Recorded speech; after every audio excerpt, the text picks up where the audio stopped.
नमस्कार मित्रांनो. तर आजच्या व्हिडिओमध्ये आपण ध्वनी जो चॅप्टर आहे साऊंड सायन्समधील विज्ञानामधील, तर तो कंबाईनच्या दृष्टीने आपण बघणार आहे. कंबाईन 2024साठी आपलं टार्गेट आहे. यामध्ये किती प्रश्न रिपीट होतात ते आपण बघू. त्याचबरोबर कंबाईनच्या पेपरमध्ये ध्वनी या चॅप्टरवरती दरवर्षी जे आहे ते प्रश्न पडत असतात. तर आपण एक एक करून सविस्तर त्याची माहिती बघूया. तर आजचा पहिला प्रश्न आहे आपल्यासाठी की जेव्हा जेव्हा ध्वनीचा स्रोत आणि निरीक्षक यांच्यात सापेक्ष गती असते तेव्हा स्रोताद्वारे उत्सर्जित होणाऱ्या ध्वनीच्या वारंवारतेत आणि निरीक्षकाद्वारे ऐकल्या जाणाऱ्या ध्वनीच्या वारंवारतेत बदल दिसून येतो. याला काय म्हणतात?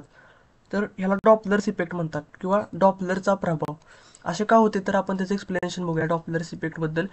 तर ही संकल्पना जी आहे ती 1842 मध्ये मांडली होती डॉपलर याने. हा ऑस्ट्रेलियन वैज्ञानिक होता.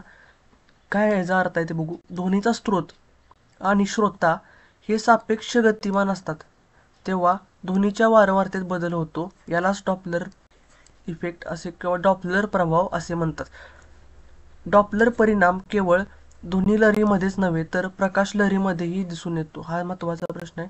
तर साऊंड वेव्ज नाही तर लाईट वेव्जमध्ये देखील ह्याचा परिणाम जो आहे तो दिसून येतो. याचा उपयोग कशासाठी केला जातो ह्याच्यावरती पुढील प्रश्न आहेत भरपूर पडलेले, ते आपण बघू आता. याचा उपयोग सूर्याची परिवलन गती मोजण्यासाठी केला जातो. त्याचबरोबर ताऱ्यांची गती मोजण्यासाठी. रडारचे कार्य यावरच अवलंबून असते. त्याचबरोबर रेल्वेची गती मोजण्यासाठी याचा वापर केला जातो. त्याचबरोबर महत्त्वाचे आहे जे की आपण रेग्युलर वापरामध्ये आपण बघतो की वाहतूक पोलीस वापरतात ते स्पीड गनमध्ये वाहनांची गती मोजण्यासाठी याचा उपयोग केला जातो. वाहतूक पोलीस वापरतात. त्याचबरोबर रेल्वेची दिशा आणि वेग जाणून घेण्यासाठी, प्रत्यक्ष रक्तप्रवाहाचे विश्लेषण करण्यासाठी, त्याचबरोबर इकोकार्डिओग्राफ आणि अल्ट्रासोनिओग्राफ याचा वापर सुद्धा डॉपलर इफेक्टचा प्रिन्सिपल यूज करूनच केला जातो. तर हे महत्त्वाचे त्याचे ॲप्लिकेशन्स आहेत, उपयोग आहेत. हा प्रश्न 2022ला पडला होता. त्यानंतर आजचा पुढील प्रश्न 2 नंबरचा. प्रतिध्वनी तरच ऐकू येतो जर ध्वनीचा स्रोत आणि अडथळे याच्यातील अंतर किती पाहिजे. म्हणजे जो इको हा कन्सेप्ट आहे, इको कधी ऐकू येतो आपल्याला त्यालाच प्रतिध्वनी असे म्हणतात. तर 17 मीटरपेक्षा जास्त किंवा 17 मीटरपेक्षा कमी अंतर असेल तर आपल्याला ध्वनी जो आहे तो इको आपल्याला किंवा प्रतिध्वनी आपल्याला ऐकायला येतो. तर काही ठिकाणी आहेत असे ज्या ठिकाणी आपल्याला प्रतिध्वनी ऐकायला येतो. प्रतिध्वनीबद्दल माहिती बघूया आपण आता. प्रतिध्वनी म्हणजे मूळ ध्वनीचे कोणत्याही पृष्ठभागापासून परावर्तनामुळे होणारी पुनरावृत्ती. परावर्तन झाल्यामुळे आवाजाची जी पुनरावृत्ती होते त्याला प्रतिध्वनी असे म्हणतात. प्रतिध्वनी ऐकण्यासाठी परावर्तक पृष्ठभाग कमीत कमी, हे लक्षात ठेवा, 17 मीटरपेक्षा जास्त किंवा 17 मीटर या अंतरावरती असला पाहिजे. त्यानंतर दोन समान ध्वनी 1/10 सेकंदाच्या आत कानावरती पडल्यास स्वतंत्रपणे ज्ञान होत नाही. लक्षात ठेवा, हा ध्वनीच्या बाबतीत 1/10 आहे आणि सेम प्रकाशाच्या बाबतीत जो आहे तो 1/16 आहे. याचा वापर जो आहे तो वटवाघळे त्याचबरोबर डॉल्फिन हे प्राणी करत असतात. तर सोनार हे जे तंत्रज्ञान आहे त्याच्यावरती पुढील प्रश्न आहेत. तर या तंत्रज्ञानामध्ये प्रतिध्वनीचा वापर जो आहे तो केला जातो. पुढील प्रश्न. ध्वनीची कमीत कमी आहे. तर ध्वनी श्रवण क्षमतेची न्यूनतम मर्यादा म्हणजे कमीत कमी वारंवारता, त्याला मिनिमम फ्रिक्वेन्सी असं देखील आपण इंग्लिशमध्ये म्हणू शकतो. तर याचे स्पष्टीकरण बघू. प्रश्न क्रमांक 4 मध्ये लिहिलेच आहे. तर 20 हर्ट्स ते 20,000 हर्ट्स पर्यंत आपली जी आहे ती मानवाची कानाची ध्वनी ऐकण्याची मर्यादा आहे. 20 हर्ट्स म्हणजेच काय, मिनिमम फ्रिक्वेन्सी, त्याला आपण लोअर पिच लिमिट असं म्हणतो. तर 20 किलो हर्ट्स म्हणजे जास्तीत जास्त आपण अप्पर पिच लिमिट आहे आपल्या कानाची ती आहे. तर पैकी कोणते विधाने ध्वनीसाठी बरोबर आहेत. तर याचे उत्तर आहे क आणि ड. आपण डायरेक्टली त्याच्यावरती बघू. तर क विधान जे आहे ते ध्वनी तरंगाच्या प्रसारणासाठी माध्यमाची आवश्यकता असते. म्हणजे साऊंड वेव्ह ज्यावेळी ट्रॅव्हल करत असतात, ज्यावेळी जात असतात त्यावेळी त्यांना एखाद्या माध्यमाची म्हणजे एखाद्या मीडियाची आवश्यकता असते. हे विधान आहे ते बरोबर आहे. त्याचबरोबर ड नंबरचं विधान अनियतकालिक ध्वनी तरंगांचा गोंधळ असे म्हटले जाते. म्हणजे ज्या फिक्स नाहीत ध्वनी लहरी, अशा ध्वनी लहरींना नॉईस म्हणजेच गोंधळ असे म्हटले जाते. त्याला आपण मराठीमध्ये गोंगाट असे देखील म्हणत असतो. त्यामुळे क आणि ड हे विधान बरोबर आहे. आता हे एक्सप्लेनेशन बघू. ध्वनी व प्रकाश यांच्यातील फरक. ध्वनी म्हणजे साऊंड वेव्ह, प्रकाश म्हणजे लाईट. तर ध्वनीला माध्यमाची आवश्यकता असते, लक्षात ठेवा, माध्यमाची आवश्यकता असते ध्वनीला. तर प्रकाशाला माध्यमाची आवश्यकता नसते, निर्वातातून ते प्रवास करू शकतात. याचं उत्तम उदाहरण म्हणजे सूर्य आणि पृथ्वीमध्ये जो प्रकाश येतो सूर्याकडून, तो त्याला माध्यमाची गरज नसते, त्याचे उदाहरण आहे. ध्वनी लहरी ह्या अनुतरंग म्हणजे लॉन्जिट्युडनल वेव्ज आहेत. लॉन्जिट्युडनल म्हणजे काय, एका सरळ रेषेमध्ये जाणाऱ्या त्याला लॉन्जिट्युडनल किंवा अनुतरंग असे म्हणतात. तर प्रकाशाचे किरण हे अवतरंग आहे. अवतरंग म्हणजे त्याला लोअर लिमिट आणि अपर लिमिट अशा असतात, त्यामुळे हे जे आहे ते अवतरंग प्रकाशाचे किरण ह्या वेव्जमध्ये आहेत. अनुतरंगात माध्यमांच्या कणाचे दोलन हे त्याच्या मध्यबिंदू मध्यस्थितीच्या आजूबाजूस व तरंग प्रसारण्याच्या समांतर दिशेस असते. आता मी तुम्हाला सांगितलं, समांतर म्हणजे एका स्ट्रेट लाईनमध्ये जे आहे ते फ्लो होतं. तर या उलट अवतरंग माध्यमाच्या कणाचे दोलन हे त्याच्या मध्यस्थितीच्या खाली व वर तरंग प्रवासाच्या दिशेने लंबवत दिशेत फिरते. म्हणजे हे अशा टाईपमध्ये जे आहे ते माध्यमाच्या दिशेच्या खाली वर लंबवत जे आहे ते फिरत असते. स्थायू माध्यमात सर्वाधिक, त्यानंतर द्रव्य आणि सर्वात कमी जो आहे तो वायू माध्यमामध्ये ध्वनीचा वेग असतो. त्यानंतर प्रकाशाच्या बाबतीत जर बघितलं तर प्रकाशाचा एकदम उलट आहे. याच्या प्रकाशाचा वेग निर्वातात सर्वाधिक असतो, त्यानंतर वायू, द्रव आणि सर्वात कमी जो आहे तो स्नायूमध्ये असतो. तर हे झालं प्रकाशाच्या बाबतीत आणि ध्वनीच्या बाबतीत कंपॅरिझन. तर पुढील माहिती आपण बघूया. तापमानातील प्रत्येक डिग्री सेल्सिअसना ध्वनीचा वेग 0.6 मीटर पर सेकंदने वाढतो. जसे तापमान वाढत जाईल तसे ध्वनीचा वेग देखील वाढत जातो. तर हवेतील आर्द्रता वाढल्यास ध्वनीचा वेग देखील वाढत असतो.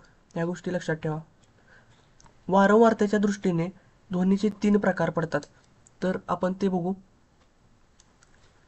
पहिला आहे तो अवश्राव्य ध्वनी, त्याला मराठीमध्ये इंग्लिशमध्ये इन्फ्रासॉनिक असे म्हणतात. इन्फ्रासॉनिक म्हणजे 20 हर्ट्झपेक्षा जी कमी फ्रिक्वेन्सी आहे किंवा वारंवारता आहे अशा ध्वनीला इन्फ्रासॉनिक असे म्हटले जाते. तर हा जो आवाज आहे 20 हर्ट्झपेक्षा कमी, तर तो कोण काढतं?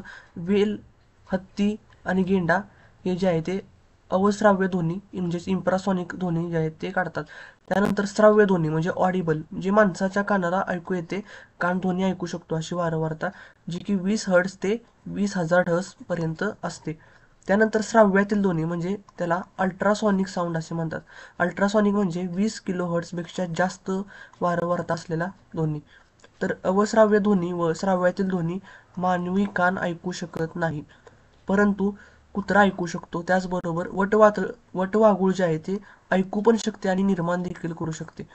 त्यानंतर हे निर्माण कोण करतात? तर वटवाघूळ, त्यानंतर डॉल्फिन, उंदीर हे जे आहे ते श्राव्यातील ध्वनी निर्माण करतात.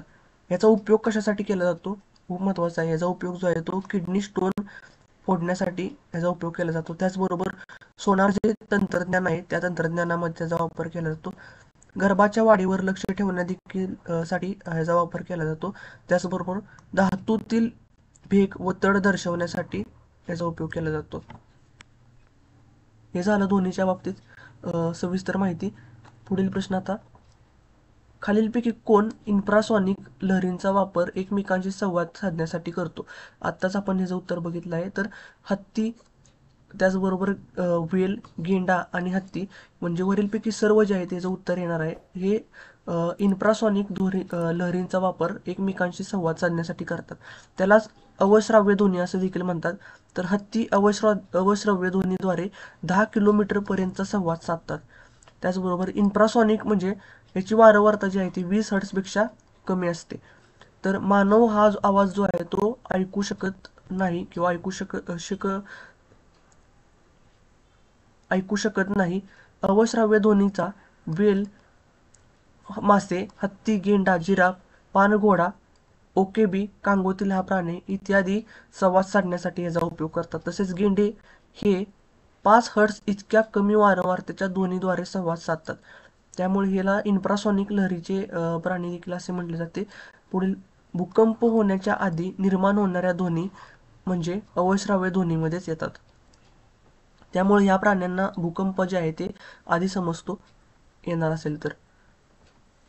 पुढील प्रश्न 6 नंबर, जेव्हा आपण दुर्बल प्रतीचा ध्वनी मोठ्या ध्वनीमध्ये बदलतो त्या ध्वनीला काय म्हणतात?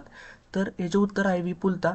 म्हणजे जो कमी साऊंडचा जो आवाज असतो त्याला आपण मोठ्या साऊंडमध्ये जे रूपांतर करतो, फॉर एक्झाम्पल डॉल्बी त्याला आपण म्हणतो, तर त्याला विपुलता असे म्हणतात. तर तरंग लांबी म्हणजे लगतच्या दोन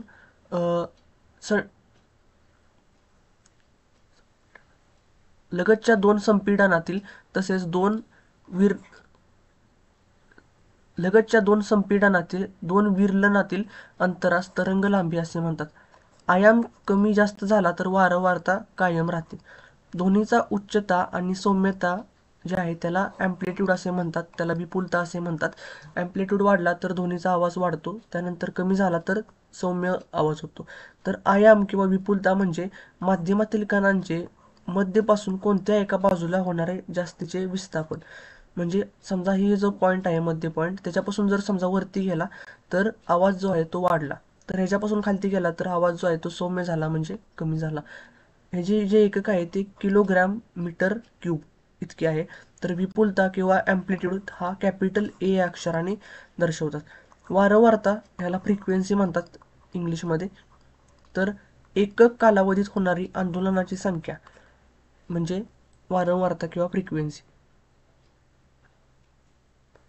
7वा प्रश्न, श्रव्यातील ध्वनी लहरींच्या साहाय्याने बारकाईने केलेली तपासणी कशासाठी उपयोगी ठरते? तर ह्याचे उत्तर 3 आहे, म्हणजे दोन्ही विधान सत्य आहेत. तर श्राव्यातील ध्वनी लहरींच्या साहाय्याने गर्भात असलेला दोष समजण्यासाठी याचा उपयोग होतो. त्याचबरोबर हृदयाच्या झडपांची हालचाल समजण्यासाठी देखील याचा वापर केला जातो. तर श्राव्यातील ध्वनी जो आहे तो मगाशी बघितलं त्याप्रमाणे कुत्रा जो आहे हा ऐकू शकतो. तर बरेच कुत्रे 45 किलोहर्ट्झ पर्यंतच्या ध्वनी ऐकू शकतात. तर श्राव्यातील ध्वनी म्हणजे अल्ट्रासॉनिक जो आहे तो 20 किलोहर्ट्झपेक्षा जास्त ध्वनी असतो. निर्माण करणारे प्राणी आपण बघितले, उंदीर, डॉल्फिन, वटवाघूळ, बेडूक. हे वटवाघळांना श्राव्यातील ध्वनीचा आवाज काढता येतो आणि ऐकूही शकतात ते. तर वटवाघळांना अंधारात त्यांना उडण्यासाठी डोळ्यांची नव्हे तर त्यांच्या कानांची मदत होत असते.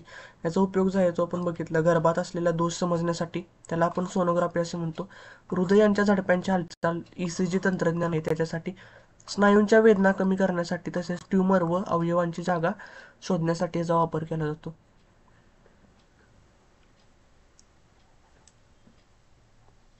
पुढील प्रश्न 8वा, उन्हाळ्यापेक्षा हिवाळा किंवा पावसाळ्यात ध्वनी लांब अंतराहून स्पष्टपणे ऐकू येतात, याचे कारण काय? ASO 2015ला प्रश्न पडलाय. तर हिवाळा किंवा पावसाळ्यात हवेची तीव्रता आर्द्रता जी आहे ती जास्त असते. हवेची आर्द्रता जास्त असल्यामुळे उन्हाळ्यामध्ये जास्त आवाज ऐकू येतो, हिवाळा आणि पावसाळ्यापेक्षा स्पष्ट ऐकू येतो. याचे उत्तर ए आहे. तापमान, टेम्परेचर, ध्वनीचा वेग तापमानाबरोबर वाढत जातो. जसे तापमान वाढेल तसे ध्वनीचा वेग देखील वाढत जातो. आपण मग असे बघितलं, ध्वनीचा वेग हा निरपेक्ष तापमानाच्या वर्गमूळाशी समानुपाती असतो. तापमान 1°C वाढल्यास ध्वनीचा वेग 0.6 मीटर पर सेकंडने वाढतो. तर ध्वनीचा वेग जो आहे तो तापमान, आर्द्रता आणि वाऱ्याची दिशा यावरती अवलंबून असतो, मात्र हवेच्या दाबावरती अवलंबून नसतो. ध्वनीचा वेग दाबावरती अवलंबून असतो, म्हणून पर्याय 2, 3 व 4 हे अयोग्य आहेत. आर्द्रतेबद्दल माहिती बघू. वातावरणातील कण जवळ असतात. ध्वनीचा वेग वातावरणातील कणांच्या अंतरावर अवलंबून असतो. म्हणून ध्वनीचा वेग जो आहे तो सर्वाधिक जो आहे तो स्नायूमध्ये पाहायला भेटतो, त्यानंतर द्रव आणि वायू. जर आर्द्रता जास्त असेल तर ध्वनीचा वेग देखील अधिक असणार आहे. अधिक दूरपर्यंत ह्याचा आवाज जाऊ शकतो. त्यामुळं उन्हाळ्यात हवेतील आर्द्रता पावसाळा आणि हिवाळ्यापेक्षा कमी असते, म्हणून पावसाळा आणि हिवाळ्यात उन्हाळ्यापेक्षा अधिक लांब ध्वनी ज्या आहेत त्या स्पष्टपणे ऐकू येत असतात. हे त्याचं उत्तर झालं. ASO 2015ला हा प्रश्न पडला होता. पुढील प्रश्न, पुढीलपैकी कोणत्या कारणामुळे ध्वनी निर्माण होते? तर माध्यमातील कणांच्या कंपनामुळे जो आहे तो ध्वनी तयार होतो. याचे उत्तर पर्याय क्रमांक 1 बरोबर आहे. ज्यावेळी एखादा ध्वनी निर्माण होतो त्यावेळी माध्यमांमध्ये कंपने निर्माण होतात. ध्वनी तरंग निर्माण होताना संडीपन आणि विरलन तयार होतात. ध्वनी हे अनुतरंगाचे म्हणजे कणाचे दोलन पुढे मागे होत असते, म्हणजेच लॉन्जिट्युडिनल वेव्ह चे उदाहरण आहे. तर अनुतरंगाच्या माध्यमातून ध्वनीचे प्रसारण होण्यासाठी माध्यम आवश्यक असते. निर्वातामधून ध्वनीचे प्रसारण होत नाही, प्रकाशाचे प्रसारण मात्र होत असते. पुढील प्रश्न, ध्वनी लहरींच्या प्रसारासाठी कशाची आवश्यकता असते, तर माध्यम, भौतिक वस्तू किंवा पदार्थ यांची आवश्यकता असते ध्वनी लहरींच्या. पुढील प्रश्न, समुद्राची खोली मोजण्यासाठी काय वापरतात? तर समुद्राची खोली मोजण्यासाठी जे आहे ते एक तंत्रज्ञान आहे, त्याचं नाव आहे सोनार तंत्रज्ञान. हे वापरले जाते. ह्याच्याबद्दल माहिती बघू. समुद्राची खोली मोजण्यासाठी सोनार हे तंत्रज्ञान वापरले जाते. त्याला साऊंड नेव्हिगेशन अँड रेंजिंग असे म्हणतात. तर याचा उपयोग जो आहे तो समुद्राची खोली, त्याचबरोबर पाण्यातील वस्तूंचे अंतर, दिशा आणि वेग काढण्यासाठी वापर केला जातो. याच्यामध्ये एक ट्रान्समीटर बसवलेला असतो. ट्रान्समीटर जो आहे किंवा प्रक्षेपामार्फत श्राव्यातील ध्वनी निर्माण केला जातो आणि तो प्रसारित केला जातो. हे दोन्ही तरंग पाण्यातून पुढे जातात आणि तळाशी असलेल्या वस्तूवर आदळून ते परत येतात. आणि जो डिटेक्टर असतो त्याच्यामध्ये शोधक, त्याद्वारे ध्वनी तरंगाचे विद्युत लहरीमध्ये रूपांतर केले जाते. काळ, अंतर, वेग यांच्या संबंधावरून ध्वनीचे कापलेले एकूण अंतर कळते. त्यानुसार खोली व अंतराचे ज्ञान होत असते. तर ह्याचा वापर जो आहे तो वर्णलेखन तंत्रज्ञान म्हणजेच क्रोमॅटोग्राफी मध्ये केला जातो. तर अंतर इज इक्वल टू वेळ गुणिले वेग या सूत्राचा वापर करून समुद्राची खोली जी आहे ती काढली जाते. फॅदम, लक्षात ठेवा, फॅदम जे आहे ते या युनिट एककामध्ये हे मोजलं जातं. हे काय आपल्यासाठी महत्त्वाचं नाही. अपवर्तनांक मापी. पुढील वारंवारतेचे म्हणजे फ्रिक्वेन्सीचे एसआय युनिट काय आहे, तर हर्ट्स आहे ते जे युनिट आहे. वारंवारता जी आहे ती हर्ट्समध्ये मोजली जाते. त्याला म्यू या अक्षराने. विज्ञानाचं झालं. विज्ञानामध्ये काही जे आहेत तुम्ही इंग्लिशमध्ये केलं असेल, काही मराठीमध्ये केलं असेल, त्यामुळे इंग्लिशवाल्यांना जे आहे ते मराठी समजून घ्यायला जरा अडचण होत असते. तर हा दोन्ही जो चॅप्टर आहे आपला तो आपण बघितला. जर तुम्हाला ह्याच्यावरती क्विज सोडवायचे असेल तर त्याची टेलिग्राम लिंक जी आहे ती मी डिस्क्रिप्शनमध्ये दिलेली आहे. तुम्ही तिथे जाऊन टेलिग्राम चॅनल जे आहे आपलं ते टेलिग्राम चॅनल जॉईन करू शकता.